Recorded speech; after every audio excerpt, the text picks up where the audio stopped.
This video got 1 million views in 10 hours. This one right here, how companies are dodging Trump's tariffs on Canada, Mexico, and China. This is brand new. It got 1 million. I'm interested. I'm too interested. I got to watch this. In this 1.1 million square foot warehouse in Fort Worth, Texas, millions of dollars worth of goods are stockpiled ahead of potentially sweeping tariffs expected to be levied against China, Mexico, and Canada. Okay. This is a import-heavy economy.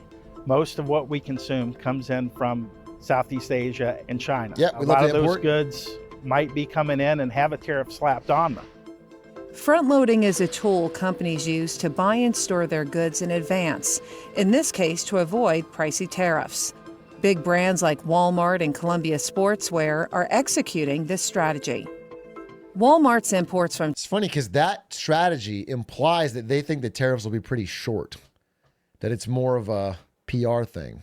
Because, I mean, you can't stockpile for years in advance. You stockpile for a month or, I mean, you know, whatever. So they are also like in agreement with the idea that like this won't last. People can't stick to it. We'll see. Oh. China rose 33% from 2023 to 2024. Columbia Sportswear imports went up 50% during the same time and jumped over 80% during the March to December period. At the same time, container imports from China to the United States have surged. I think 2024 have really seen a lot of front loading happening. At first, shippers needed to react to the Red Sea disruption. And now it's Trump tariffs coming into force. But for some companies, front loading is not an option. Just from the execution standpoint, I'm just curious on how it will happen, how folks are going to navigate. The point you're making is any business manager's worst nightmare, which is planning for the unknown. The uncertainty of this situation keeps me up at night. I'm often asked, what are you doing? How are you planning for it? And my answer is, I don't know. A tariff is a government-imposed tax on imported goods and services. And if tariffs are enacted, it's not only companies who will see higher prices, consumers will as well. Prices will definitely go up on everyday items. So from the cars we buy and the gas we put in them, to the iPhones, laptops, and tablets that we're so dependent on, to the clothes we wear and the food we eat like avocados, corn, tomatoes, all the prices are going to go up. So how are companies preparing for potential tariffs, and what impact will they have on shippers and consumers? CNBC traveled to Fort Worth, Texas, a major hub for logistics companies located a few hundred miles from the Mexican border, to find out.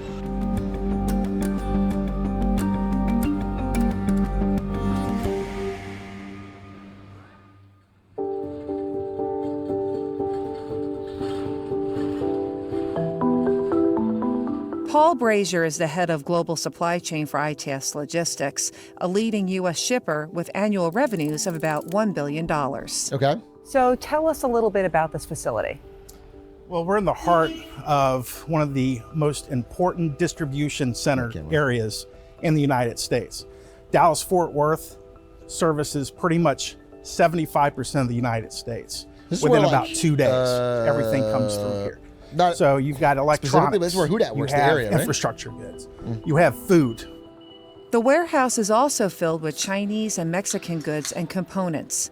To avoid potentially expensive tariffs, many of ITS's clients have front-loaded their products. Starting in November of 2024, shippers of all sizes started bringing in their product to avoid the Trump tariff. Lenovo imports from China rose 22% from 2023 to 2024. How many of these products that we're surrounded by with are sourced from China? I'd say well over half. Sheesh. It comes in large quantities. It comes in ocean containers and trucks. The biggest category of product here being front-loaded, components used in infrastructure projects. So right now you're looking at 500,000 square feet of product that is used for domestic consumption. These are components that go into the things that are building our bridges, our roads, and electrical equipment here in the States. Why don't we just especially not on the build those infrastructure things? side, there's a ton of Chinese-made goods that are being shipped forward right now and have since November. And what's the reason behind the front loading, particularly when it comes to the components for infrastructure? It's funny, people are like, The building quality in China is so bad. Their fucking bridges are breaking and their fucking buildings are breaking. That's why we have these solid American-made bridges, and it's just like we're buying material straight from China. It's the same material. We're using if it's bad, then we're using the same stuff. We're buying that material and using it to build the same infrastructure. Well, those budgets are made 2 or 3 years in advance. And if you have a 20% increase in the cost of goods, that blows most of those budgets out of the water. Data from Import Genius backs that up. Imports of solar panels, AI server racks, backup power supplies, and lithium batteries that are used to power data centers surged in the second half of 2024. Consumer goods like sweatshirts and smokeless fire pits are also sitting on these warehouse shelves. Wait, Walmart and isn't the Solo Stove the company that hired Snoop Dogg to do that fucking bait and switch? I'm giving up the smoke. They did like a whole, and then the guy that came up with that campaign got fired because it didn't sell any more stoves. Like, it got one funny tweet out of it, but it cost them like $40 million to set up, and it didn't sell any more stoves. And he got insta fucking fired. That is so funny. Walmart and Columbia Sportswear, they're front loading in a lot of product ahead of these tariffs to try to mitigate those increase in costs. Warehouse is not cheap. The medium size and the small importers are the ones that are probably the most adversely affected by these kinds of decisions. The larger players in the market, they have a huge distribution center network. They have the infrastructure in place to be able to navigate these fairly. Wait. You didn't tell me tariffs will help Walmart get a bigger advantage on mom and pop stores. I'm so on board now. I didn't understand how it was going to help the biggest businesses get a fucking leg up in the consumer marketplace in America. That's actually so sick. That's actually fucking awesome. That's actually really reassuring. Really easily. In the U.S., the top products being pulled forward include sneakers, housewares, appliances, and auto parts.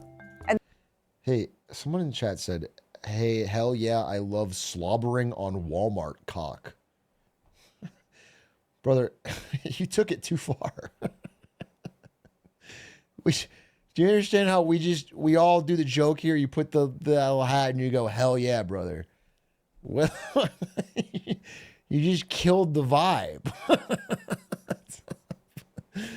Please fucking relax. Just that's crass, dude. Please relax. I understand he's using the sarcastic tone. It's more of the fucking graphic imagery. And that spells big business for companies like ITS Logistics.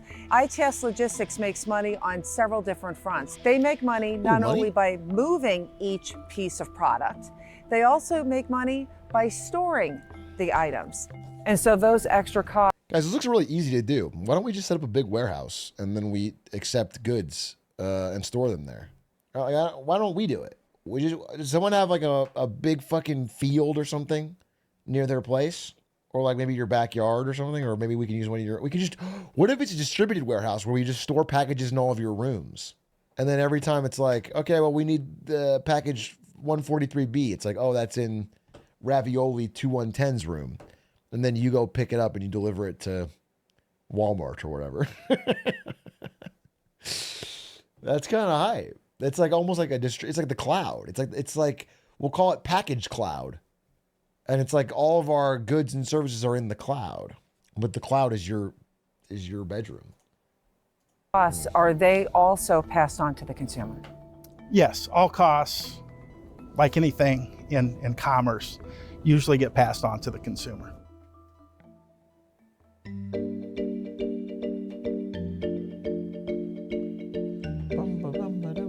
Rick Muscat is the president of Deer Stags, a family business that makes $50 men's shoes sold at Macy's, Kohl's, JCPenney, and Amazon.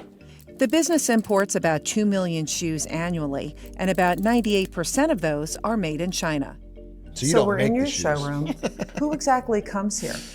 This is where we work with most of our retail buyers. They come usually every December and June for a major trade show. Footwear, at the center of the last trade war, is back at the forefront of the dispute with China. But unlike its larger competitors, Deer Stags doesn't have the ability to front load. Maybe he designs them, I don't Walmart know. has the size and the capabilities that companies like Deer Stags doesn't have. They have warehousing, they've got trucking networks. Walmart sells an enormous amount of shoes in this price point, moderate price shoes. They have more levers to pull than we do. So during COVID, when container rates skyrocketed, they chartered vessels. They could buy a whole vessel, which will have hundreds and hundreds of containers. We couldn't do that. Footwear companies already pay hefty tariffs. There are over 430 duty classifications on imported shoes. Some of those tariffs were established in the 1930s. The shoe has a leather upper, and men's shoes with a leather upper pay an additional 7.5% duty on top of the pre-existing duty, which was 8.5%. Bro said duty twice. We now pay 16% duty on this shoe. 3 times! Muscat fears additional tariffs will impact not only future orders, but those already in place. How many shoes that could, in theory, be out on the water that you have ordered right now that could be subjected to a possible tariff, and it's not priced in yet at the Macy's of the world? There could be 200,000 pair that are made and heading towards us that might have a tariff when they arrive that we didn't know when we bought those shoes. This is the kind of thing that causes importers, shippers. I mean, yeah, that would be stressful. So if you buy 200,000 shoes and you expect a certain cost, and then they arrive and you have to pay the tariff as they arrive, you know, that not only is that going to fuck over your small business, but then, you know, you're going to have to fucking jack up prices to make that money back instantly. Customs brokers' nightmares, because you're essentially changing the price after it's been imported, and who is going to have to pay that difference? It becomes a logistical nightmare.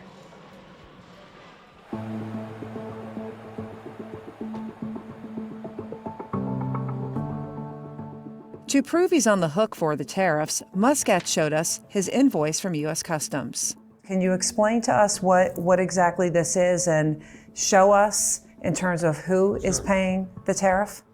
When we import the shoes into the United States, U.S. Customs and Border Control sends us an invoice and takes the money out of our account. Once the importer pays that tariff, it's part of our cost of goods, and it affects our selling price accordingly. And it lists the product we brought in. Well, they're really breaking down the basics. And in this particular group, we have 3 or 4 different. But this is good to understand. I think everyone should just watch this part. Like this is what a tariff is. I made a video on this because I was like, people should. This is what it is. All right. This is why it's going to lead to increased prices. There's no like special trick to it. Products. Some were at 6% duty. Some were at 12.5% duty. And the aggregate of all of this came to a total duty of $6,133.90. You just keep saying duty though. For the shipment. We were billed that amount, and U.S. Customs pulled that amount from our checking account at Chase Bank. So not China's bank account, No, but your bank we account. paid for it, yes. Muscat says higher tariffs will translate into higher prices for his consumers. The increase in the tariff will ultimately show up at the price tag when a consumer goes into a store, and the consumer will pay more. Prices are definitely going to increase, and I think that's a big message that consumers need to be aware of, is tariffs are paid for by the consumer. There's no capacity in the United States to make these shoes. We would have to open up factories in the United States, which is capital intensive. We'd have to build factories. The machinery used to make shoes is no longer made in the United States. Shoemaking is very labor intensive by its nature, which is why production has moved over my career around the globe to low labor countries. I believe that the chip industry got an enormous subsidy from the federal government to build manufacturing plants in Arizona with billions of dollars. But I haven't heard anything about government funding coming to the footwear industry for us to build shoemaking factories. Yeah, why not? Why not? Let's put a tariff on everything, and then let's government subsidize every industry. Let's just go full fucking mask off. Forget about the market. I think everything should be subsidized. We should just print all the money. Let's go full command economy. That'd be awesome. That'll work so well.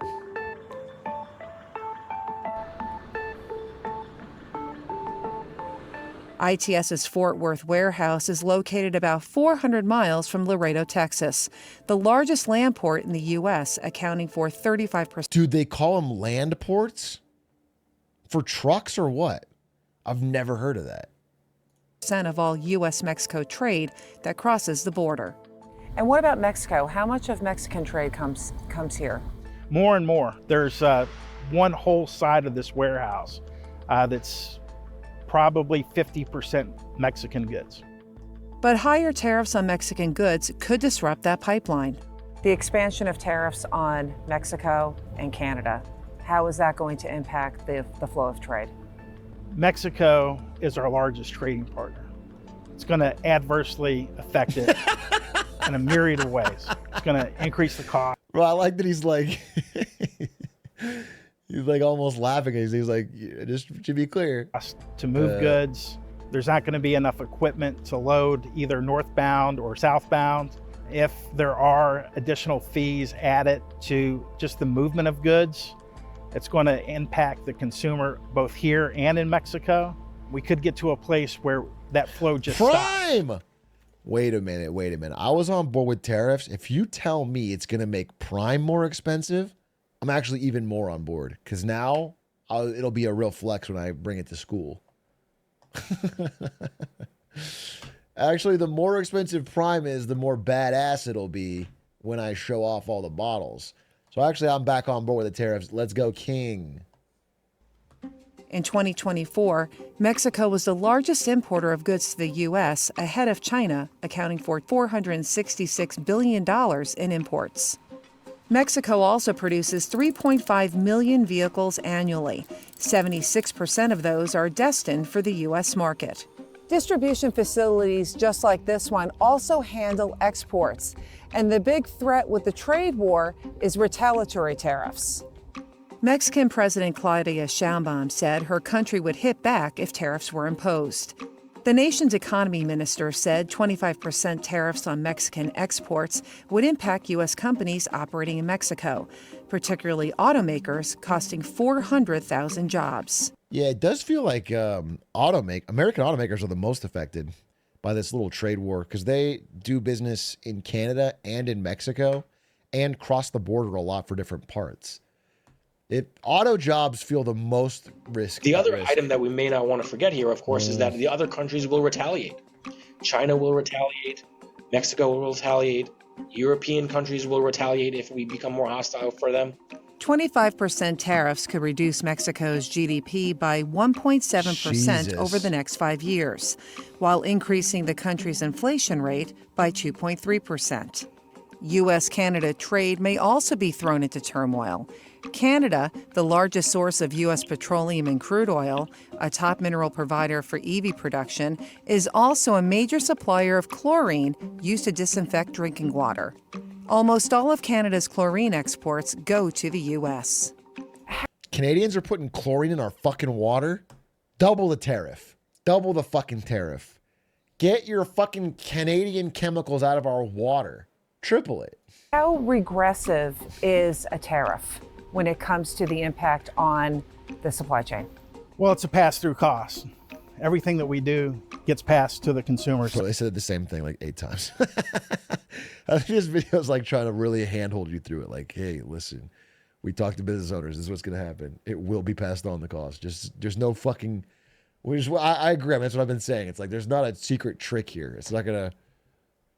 The best case scenario is that over the very long term, some factories open up here. But certainly in the 2025, 2026 range, it's just expensive. And cost jobs. Okay, that was interesting. That was a good video. I'm glad I watched it.